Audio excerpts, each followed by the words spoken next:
दोस्तों, जैसा कि आपने अभी तक इस सीरीज में देखा, वोंगलिंग ने किस तरह सुन रोंग और उसके परिवार की मदद की।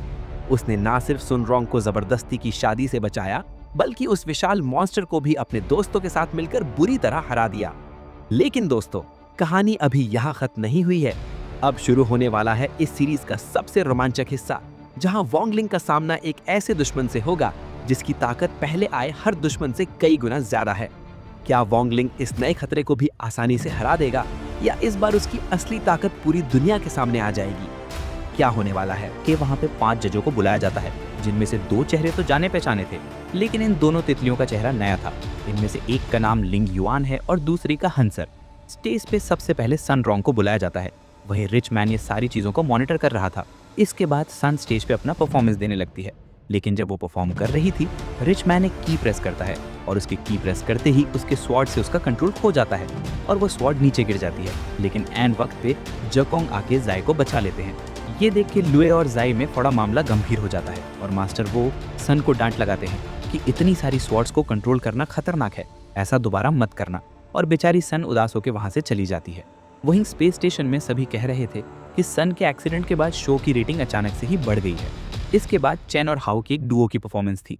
हाउ उसकी तलवार से चेन पे वार करने वाला था और चेन अपनी स्पिरिट से उस तलवार को बीच में ही पकड़ लेगा।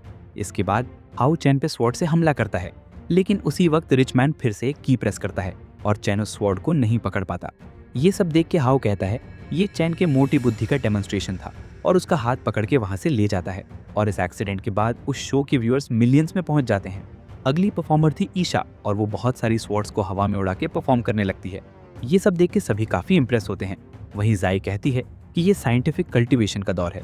बॉडी कंट्रोल सिस्टम के साथ हजारों स्वॉर्ड्स को भी कंट्रोल किया जा सकता है। अगर पुराने तरीकों पे ही टिकी रही तो तुम हमेशा 10 स्वॉर्ड्स पे ही टिकी रह जाओगी। तभी वो हाउ चैन को लेके आ जाता है और वो सन को बताता है कि डैमेज होने लायक उसकी खोपड़ी के अंदर कुछ नहीं था, तो वो बिल्कुल ठीक है।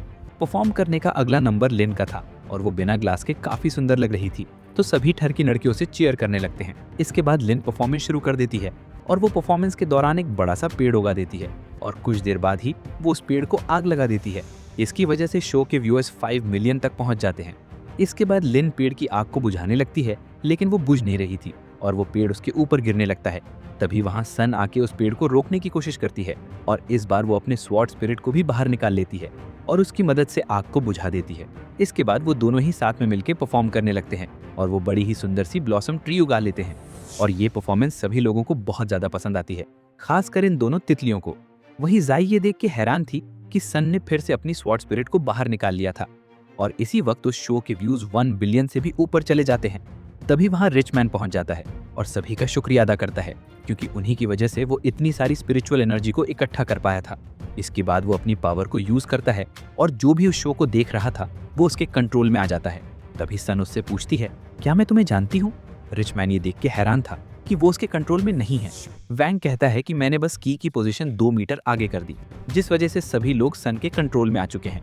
रिच मैन गुस्से में आके वैंग पे हमला करने जा रहा होता है, लेकिन तभी शो का होस्ट आता है और वो मैक्सन से सीधा रजत दलाल बन के उसके खींच के मुक्का मारता है और वो उड़ता हुआ आसमान में पहुंच जाता है। लेकिन वो भी अपने होश में नहीं था। इसके बाद सभी ऑडियंस भी उनकी तरफ बढ़ने लगती है और वो सभी रियलाइज करते हैं कि वो सब सन के कंट्रोल में नहीं है, बल्कि वो ज़ॉम्बीज जैसे बन चुके हैं। वहीं दूसरी तरफ जियांग फिर से जेल में बंद है और वो गार्ड्स के सामने बाथरूम जाने का बहाना लगा रही है। पर जब से उसने वहां से भागने की कोशिश की थी, यहाँ की सिक्योरिटी बढ़ा दी गई है और वो सब इतनी आसानी से बेवकूफ नहीं बनने वाले। लेकिन उसी वक्त रिचमैन का मैजिक उन सभी सोल्जर्स पे भी असर कर जाता है और वो भी डीमन स्पिरिट से इन्फेक्ट हो जाते हैं। वहीं दूसरी तरफ ये तीनों छुप छुप के वहां से जा रहे थे, लेकिन कुछ ही देर में उनके सामने ज़ॉम्बीज आ जाते हैं, जिनसे वो कि मास्टर आप उनके ब्रेन को रीसेट क्यों नहीं कर रहे हैं, उससे वो सब ठीक हो जाएंगे। पर वैंग कहता है कि ऐसा करने से उनका ब्रेन परमानेंटली डैमेज हो सकता है। वो भागते भागते ऐसी जगह पे और उसके ऊपर से स्पेल का असर टूट जाता है। सन को लग रहा था कि ये कर्स उसके रिजेक्शन की वजह से टूटा है और वो कह रहा था कि फिर से मैंने मिस कर दिया। वहीं टावर के डिस्ट्रॉय होने की वजह से अब सन लाइव स्ट्रीम नहीं कर सकती है और क्योंकि अगला टावर कई 100 किलोमीटर दूर है, वो वहां तक जा भी नहीं सकते। तभी वैंग सैटेलाइट की तरफ इशारा करते हुए कहता है कि हम उससे कम्युनिकेट कर सकते हैं, जिसके बाद वैंग उन सभी को अपनी स्वॉर्ड पे बिठा के ले जाने लगता है। वहीं इतना सारा वजन जिंके के लिए बहुत ज्यादा हो रहा था। लिन और चैन आगे बढ़ते हैं और वो कहते हैं कि वो दोनों इन सभी को रोकेंगे ताकि वैंग और सन सैटेलाइट तक पहुंच पाएं। तो वो दोनों वहां से चले जाते हैं। वहीं चैन और लिन ज़ॉम्बी से लड़ने लगते हैं, वो दोनों जल्दी से ट्रेन में पहुंच जाते हैं और वो ट्रेन स्पेस लूप के लिए निकल पड़ती है। एक ही आदमी का प्यार चाहिए और वो मेरे लिए काफी होगा। ये सुन के वैंग हैरान हो जाता है। वहीं सभी लोगों का दिल टूट जाता है और उनके ऊपर से कर्स हटने लगता है। वो सभी कि अगर मैं मरूंगा तो पूरे अर्थ को लेके मरूंगा। ये देख के सन डर जाती है, पर वैंग कहता है कि तुम्हें डरने की, ये सब कुछ भयानक होता काफी सुंदर हो जाता है और वैंग सन को अपने क्रिस्पी नूडल्स ऑफर करता है। वहीं इसके बाद हम पास्ट का सीन देखते हैं जहाँ की रिच मैन मीटियोर से अर्थ पे हमला करने जा रहा था और काउंसलर उससे पूछता है कि तुम ऐसा क्यों कर रहे हो। रिच मैन बताता है कि हम सन के डिसेंडेंट पे फालतू में ही इतना फोकस कर रहे थे, वहाँ असली मुसीबत तो उसका दोस्त है। काउंसलर उसे ऐसा करने से मना करता है, लेकिन डीमन एम्परर उसे इस चीज की इजाजत दे देता है। इसके आगे की कहानी तो आपको पता ही है। रिच मैन की मौत के बाद वो दोनों ही बड़े गुस्से में होते हैं और डीमन एम्परर अपने काउंसलर से कहता है कि वो सारे डायमेंशनल लैम्प्स को जला दे। काउंसलर बिल्कुल वैसा ही करता है। इसके बाद सन और वैंग अर्थ की तरफ वापस जा रहे होते हैं, लेकिन जैसे ही वो एक दरवाजे से बाहर निकलते हैं वो अचानक से ही 3D एनिमेशन में ट्रांसफॉर्म हो जाते हैं। पर क्योंकि अर्थ बिल्कुल ही नॉर्मल दिख रहा था, उन्हें लगता है कि सिर्फ स्काई लूप सैटेलाइट ही 3D में ट्रांसफॉर्म हुआ है। वहीं डीमन एम्परर ने अर्थ में बहुत सारे डीमंस को भेज दिया है जो कि वहां तबाही मचा रहे हैं।